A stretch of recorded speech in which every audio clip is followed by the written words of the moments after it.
வணக்கம். Nifty July features trend July 16, 2025 அன்று எப்படி இருக்க போகிறது என்பதை பற்றி இந்த வீடியோவில் பார்க்க போகிறோம். வீடியோ எடுக்கப்பட்ட நேரம் இரவு 10:21 ஜூலை 15, 2025. இப்போ க்ளோசிங் வந்து 25,283ன்னு காண்பிக்கிறது. ஆனால் இது அன்அஃபிஷியல் க்ளோசிங்கு. அஃபிஷியல் க்ளோசிங் பார்த்திங்கன்னா 25,265.60. ஸோ அதுதான் பெஞ்ச் மார்க்கு. 25,265.60 bench mark. இப்போ என்ன பார்த்திங்கன்னா இன்றைக்கி ஏறி இருக்குது. ஆனால் இந்த ஏற்றம் வந்து சரியான, அதாவது உண்மையான ஏற்றமா அப்படின்னு பார்த்தா இல்லை.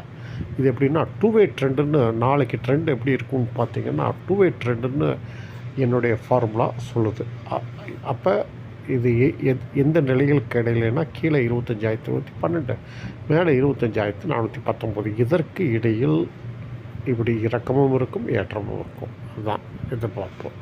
இப்போ 25,266 என்ற நிலையில் அதுதான் ட்ரெண்ட் செட்டர். இதற்கு கீழே வர்த்தகம் இருந்தால் 25,112. இது வந்து டிமாண்ட் ஜோனு. இது தொடும் பொழுது ஏற்றம் ஏற்பட வாய்ப்பு.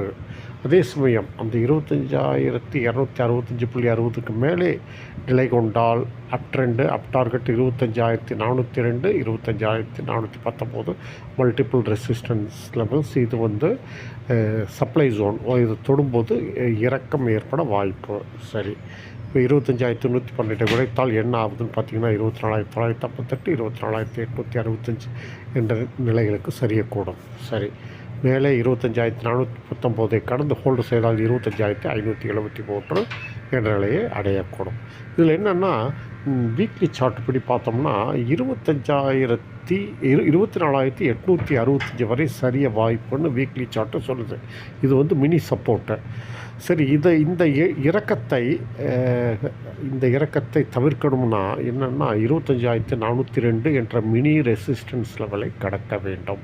அப்பொழுது தான் இந்த இறக்கத்தை தவிர்க்க முடியும். பார்ப்போம் என்ன ஆகிறது என்று பார்ப்போம். வர்த்தகம் வெற்றி பெற வாழ்த்துக்கள். நன்றி, வணக்கம்.